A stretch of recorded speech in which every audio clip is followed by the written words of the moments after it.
नमस्कार, गरजा रायगड सात संवाद या वृत्तवाहिनीत आपलं स्वागत आहे। तर चला पाहूया आजच्या घडामोडी। 5+10 सर्व जागा निवडून येणार। भाजप तालुका अध्यक्ष संजय डंगर यांचा विश्वास।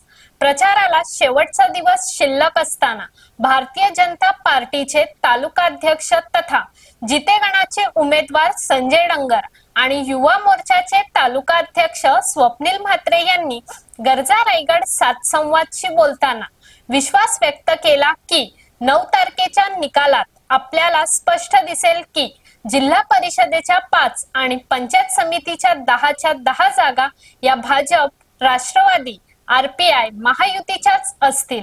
शेवटचे 2 दिवसच आता निवडणुकीचा प्रचाराला शिल्लक राहिलेला आहे आणि शेवटच्या एकदम टप्प्यामध्ये हा प्रचाराचा हे आलेला आहे। आपल्याला आता आपल्या समवेत आहेत पेण तालुक्याचे भाजपचे अध्यक्ष संजयजी डंगर। संजयजी डंगर हे भाजपचे अध्यक्ष आहेत, तसेच येथील पंचायत समिती गणाचे उमेदवार आहेत। तर आपण तालुक्यामध्ये काय स्थिती राहणार आहे भाजपची हे आपण संजय डंगर यांच्याकडून ऐकणार आहोत। तर डंगर सर, कशा प्रकारची तालुक्यामध्ये स्थिती राहणार आहे भाजपची?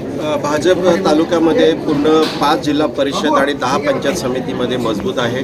याच्यातली सर्व सीट सुरक्षित आहेत आणि आत्ताच त्या विजयी झालेल्या आहेत। मागच्या टर्मचा जर बघितलं तर आदरणीय धैर्यशील पाटील यांच्या माध्यमातून 5 जिल्हा परिषद निवडून आल्या होत्या आणि 8 पंचायत समिती निवडून आल्या होत्या आणि तेव्हा मात्र आम्ही आदरणीय आमदार रविशेठ पाटील साहेब यांच्या विरोधात लढलो होतो। परंतु आता रविशेठ पाटील साहेब आणि धैर्यशील पाटील साहेब यांची संपूर्ण तालुक्यातील जी ताकद आहे ती एकत्र झालेली आहे। त्यामुळे ह्या तालुक्यातील जे इलेक्शनचं निवडणुकीचं चित्र आहे ते एकतर्फी आहे। संपूर्ण या तालुक्यामध्ये 5 जिल्हा परिषद आणि 10 पंचायत समिती ह्या निर्विवादपणे निवडून आलेल्या आहेत। साधारणतः आता चर्चा हे चाललंय की शिहू जो मतदारसंघ आहे, ज्योतिर्पाडा मतदारसंघ आहे म्हणजे कासू, त्याच्यामध्ये घासाघास होईल। परंतु तिथे तुमची कशी स्थिती आहे? तुम्ही म्हणाला सर्व सीट लागणार आहेत, परंतु तिथली स्थिती कशी आहे? नाही, घासाघाशी तिथे प्रश्नच येत नाहीये। तिथे भारतीय जनता पार्टी, राष्ट्रवादी काँग्रेस हा फार मजबूत तिथे बालेकिल्ला आहे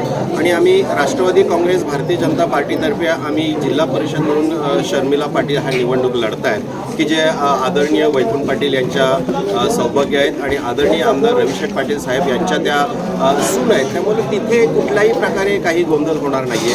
आता तालुक्यामध्ये चर्चेला काहीतरी विषय पाहिजे म्हणून तो विषय घेतला जातोय की समोरचा उमेदवार तिथे पडला जाईल, परंतु शर्मिला पाटील हे फार मोठ्या संख्येने आणि फार मोठ्या मताधिक्याने निवडून येणार आहेत। तर सध्या इथं संपर्क प्रमुख म्हणून प्रसाद भोईर काम करतात आणि प्रसाद भोईर यांचीच पत्नी तिथे उमेदवार आहेत। प्रसाद भोईर भाजपवर बेशूट आता आरोप करत आहेत। का हा आरोप होत आहे असं मला वाटतं? प्रसाद भोईरची राजनीतिक जे नीती आहे ती चुकलेली आहे। प्रसाद भोईर आमच्यासोबतच काम करायचे, परंतु त्यांना लहानपणी मोठं घास घ्यायची संधी मिळाली आणि ते मागे जे आमदारकीला जे निवडणूक लढले त्याच निवडणुकीमध्ये त्यांना त्यांची स्थिती समजलेली आहे आणि त्याच शिव भागामध्ये पांडापूर, बेनशे, शिव, कासू, गडब या भागामध्ये त्यांनी जी दिलेली आश्वासनं आहेत ती तर पूर्ण करायला पाहिजे। त्याच आश्वासनासाठी परत एकदा हाच उमेदवार तिथे मतं मागायला जाणार तर मतदार त्यांच्याकडे पाठ फिरवणार एवढं 100%। सध्या इथे भारतीय जनता पार्टीचे जिल्हाध्यक्ष खासदार धैर्यशीलदादा पाटील आणि या पेण तालुक्याचे आमदार रविशेठ पाटील साहेब हे एकत्र असल्यामुळे हा निर्णय काय लागेल हे कोणी ज्योतिषाने सांगण्याची गरज नाही आहे। आज आमच्या जिल्हा परिषदचे 5 उमेदवार आणि पंचायत समितीचे मित्र पक्षांसहित असलेले 10 उमेदवार हे सर्वच्या सर्व विजय होतील याच्यामध्ये तिळमक्क शंका नाही आहे। आज पाहता विरोधकांकडे विकासाचे मुद्दे नाही आहेत। हा पेण तालुक्यामध्ये सध्या जो विकास होत आहे, जी विकास कामे होत आहे हे निवड भारतीय जनता पार्टीच्या कार्यक्षेत्रातूनच आणि यांच्या भारतीय जनता पार्टीच्या माध्यमातूनच होत आहे। जे कोणी विकासाचे मुद्दे पुढे घेऊन येतील असे सांगू शकत असतील तर खरं सांगायचं झालं तर त्यांना कुठलंही राजकीय भविष्य सध्या तरी दिसत नाही आहे। त्यांनी जी विकास कामे केलेली असतील ती आजवर भारतीय जनता पार्टीच्या पक्षाच्या माध्यमातूनच केलेली असतील। त्यामुळे त्यांनी काय केलं जनतेसाठी हे सांगावं। कोणाच्या माध्यमातून अधिकारी आणले, कोणाच्या माध्यमातून विकास कामे केली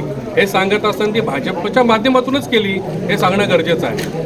तर अशाच अनेक ताज्या घडामोडी पाहण्यासाठी गरजा रायगड सात संवाद या वृत्तवाहिनीला सबस्क्राईब करून बेल आयकॉनवरती क्लिक करा। धन्यवाद।